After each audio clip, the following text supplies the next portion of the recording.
수학은 국어, 영어와 함께 학교에서 배우는 가장 중요한 과목 가운데 하나입니다. 왜 그럴까요? 수학이 현대 문명의 핵심 요소이기 때문에, 아니면 논리적 사고를 기르기 때문에?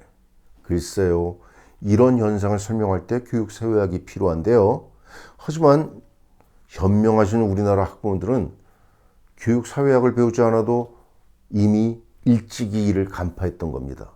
그들은 수학이 내 자녀의 미래를 결정짓는 가장 중요한 교과목이라는 사실이요. 저는 꽤 오래전 수학능력 시험 출제에 참여하면서 그때 굉장히 깊은 자괴감에 빠지게 되었습니다. 서울근교 모초에서 감금 상태로 30문항의 문제를 단 4, 5일 만에 뚝딱 만들고 3주일 동안 있었죠. 하지만 30개의 수학 문제로 수십만 명이나 되는 학생들을 한 줄로 세우고 그들 미래의 삶을 결정짓는다? 상식과 합리라는 잣대에 비추어 볼 때 참 어처구니 없다는 생각을 지울 수가 없었습니다. 사실 우리나라 고등학교 모두가 현행 교육법을 위반하고 있다, 이렇게 말해도 틀리지 않을 겁니다. 3년간 가르치도록 규정된 교육과정 단 2년 만에 숙성으로 끝내죠. 그리고 나머지 1년 입시에 나올 문제들만 선별해서 정답에 이르는 풀이법을 알려주는 것에 몰두하고 있습니다. 이런 교육과정 어디에도 찾을 수 없는데, 그러니 우리 모두 공범자인 셈이죠. 알고 있으면서도 눈 감아 지내오다 보니까 이제 이것이 당연한 것처럼 착각하게 되었습니다.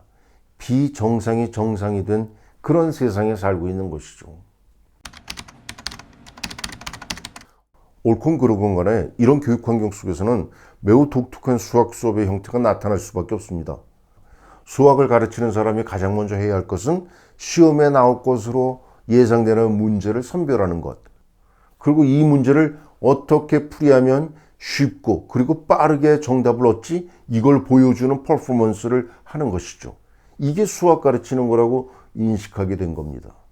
저는 이런 형태의 수학 교육을 내비게이션 수학이라고 명명한 바 있습니다. 수학 문제 풀이를 길잡게 비유해 본 겁니다. 서울 남산에서 자동차로 운전해 전라남도 해남의 땅끝 마을까지 운전해 볼까요? 내비게이션에 운전하면 틀림없이 목적지에 도착할 수 있습니다. 하지만 자신이 어떤 길로 어떻게 왔는지 전혀 알지 못합니다. 지도를 보면서 자신이 어떤 경로로 갈지를 결정한 것이 아니고 오로지 내비게이션이 지시한 대로만 운전했기 때문이죠. 그러니까 내비게이션이 없으면 다녀왔던 길도 혼자서는 갈 수 없는 겁니다. 요즘에 EBS나 인터넷 수학 수업, 제 눈에는 마치 내비게이션의 지시처럼 보이더군요. 학생들은 강의를 들을 때 아는 것처럼 그래서 착각하지만 막상 자신이 문제를 풀이하려면 손도 못 대는 현상. 그래서 저는 이걸 내비게이션 수학이라고 표현한 겁니다. 수학이 암기다, 이런 말 들어보셨죠? 내비게이션 수학이 낳은 해괴한 구호입니다. 첫 풀이를 왜 그렇게 시작하고 왜 그런 수학식으로 표현했는지를 스스로 결정하지 못했기 때문에 결국 남의 풀이 과정을 암기할 수밖에 없게 된 거죠. 사실 그건 제가 알고 있던 수학이 아니고 수학 비슷한데 사이비 수학이에요. 그런 가르침과 배움, 교육도 아니고 훈련입니다. 우리 교육에서 수학을 중요시한다고요? 아닙니다. 수학이 아니고 수학 시험의 점수가 중요한 겁니다. 수학을 제대로 알지 못해도 점수만 높으면 되는 것. 그러니 시험 문제가 적절하고 타당한가에 대해서는 주목하거나 논의하는 사람이 아무도 없답니다. 영어 과목 다르지 않습니다. 유학을 준비하는 학생들이 토플이나 토익 시험에서 높은 점수를 받고 나서 이제부터 진짜 영어 공부를 하겠다고 하는 것, 그것과 다르지 않습니다. 시험 공부는 진짜 공부가 아님에도 불구하고 우리 교육은 이렇게 깊은 수렁에 빠져 파행적으로 진행되고 있었던 겁니다. 물론 저 자신도 이에 대한 책임에서 결코 자유롭지 못하다는 사실을 저는 잘 알고 있습니다. 그래서 속지 않은 마음으로 이 유튜브를 시작하게 된 겁니다.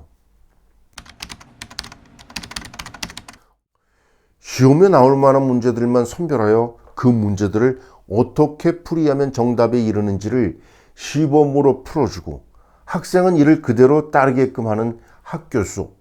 정년이 될 때까지 제가 이런 식의 내비게이션 수학을 가르쳐야 한다? 도저히 견딜 수가 없어서 학교를 나왔습니다. 사교육 업체에서 제안이 들어왔지만 저 자신을 속이면서까지 그곳에 갈 수 없는 것 당연하지 않나요?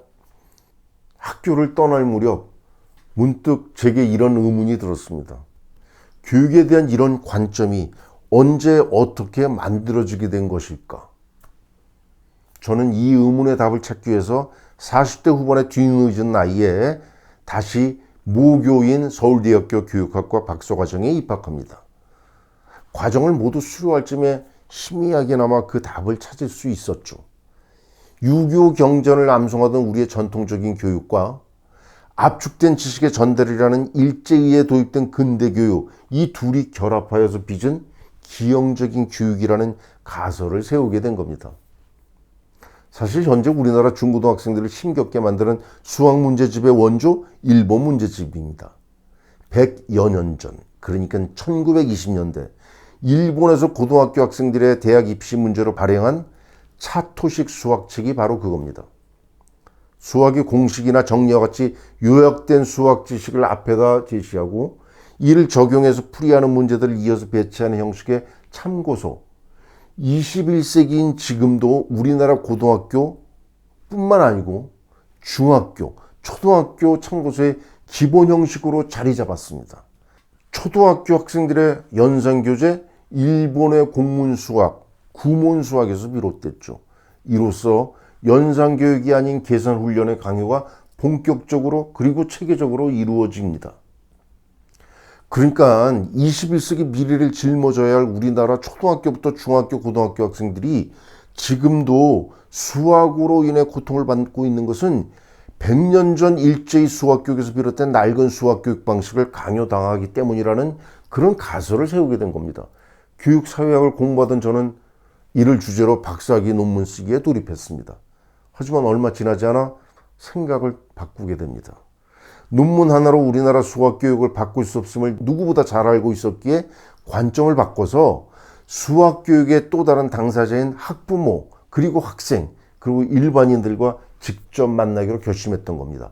읽는 사람도 별로 없는 논문을 쓰느라고 시간을 허비하기보다는 그전부터 간간히 시도했던 대중적인 글쓰기를 본격적으로 시작해야겠다, 이렇게 마음먹었습니다.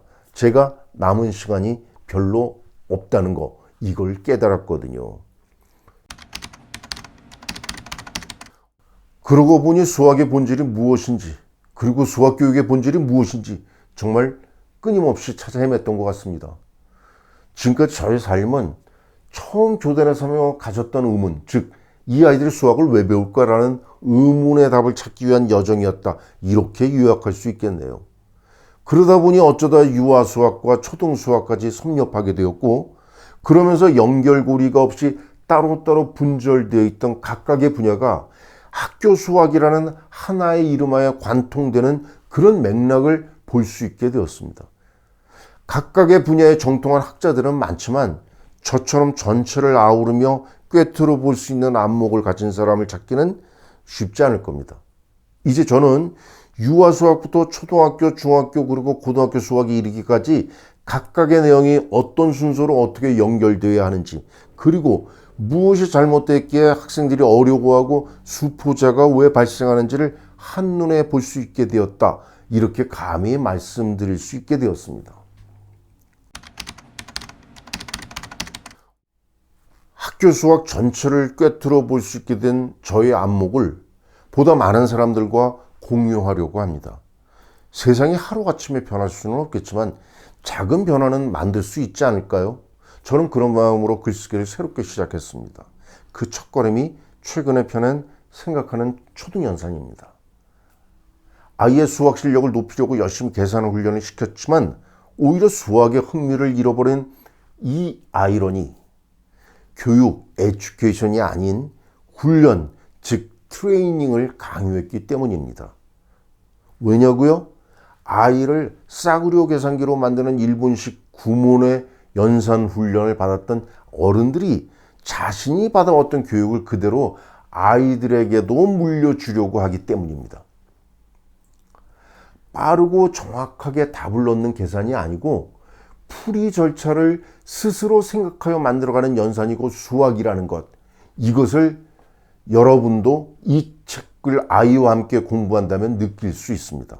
이 책은 그렇게 일본식 연산 훈련에서 벗어나 우리나라 초등 연산 교육의 독립 선언문을 작성한다는 그런 마음으로, 그래서 새로운 교과서를 만든다는 마음으로 집필했습니다.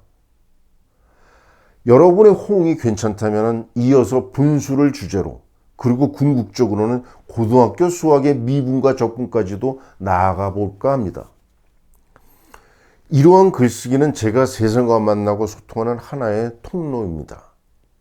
그런데 저는 세상과 소통할 수 있는 또 하나의 새로운 통로, 즉 유튜브라는 새로운 공간을 발견하게 되었습니다. 이 유튜브와 글쓰기를 통해서 교직의 첫 발을 내디디며 가졌던 질문, 즉 이 아이들이 수학을 왜 배울까? 이런 질문의 답은 물론이고 수학이 어떤 지적 희열을 가져다 주는지도 보여주고, 동시에 생각할 수 있는 아이로 만들기 위한 새로운 패러다임의 수학 교육은 무엇인지, 이런 걸 보여드리려고 합니다.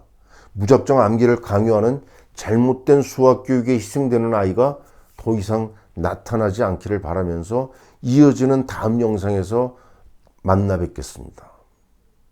굿데이.